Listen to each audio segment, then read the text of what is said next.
sehingga dapat hadir dalam acara puncak peringatan Hari Disabilitas Internasional Provinsi Lampung tahun 2018 yang seyugianya Hari Disabilitas ini jatuh pada kemarin tanggal 2 Desember. Namun berdasarkan pertimbangan maka untuk hari ini bisa dilaksanakan. Atas nama pemerintah Provinsi Lampung saya mengucapkan selamat Hari Disabilitas Internasional Provinsi Lampung tahun 2018.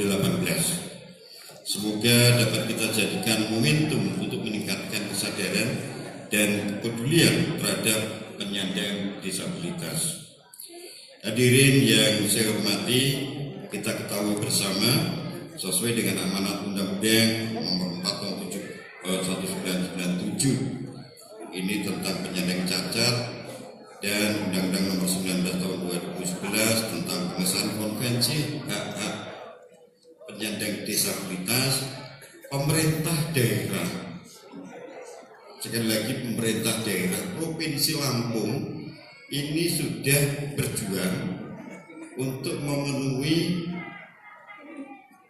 permintaan apa yang disampaikan oleh saudara Chandra tadi, ketua panitia, yaitu perlindungan pemenuhan hak penyandang disabilitas, yaitu dengan terbitnya Peraturan Daerah Nomor 10 Tahun 2013 tentang pelayanan dan pemenuhan hak-hak penyandang disabilitas. Alhamdulillah, bangunan gedung dan fasilitas-fasilitas umum sudah mengakses, sudah memperhatikan aksesibilitas untuk teman-teman para difabel. Kalau kita ke taman Taman Gajah itu sudah pakai akses untuk pemenuhan hak-hak penyandang difabel. Kita gedung ini sudah pakai aksesibilitas untuk difabel. Anak-anak saya tidak bisa nyampe ke lantai 3 kalau tidak pakai lift. Maka oleh Pak Sekda disarankan untuk di sini, dan saya terima kasih sekali kepada Pak Gubernur Pak Ridho Dikado dan juga Pak Sekda yang telah memfasilitasi tempat ini.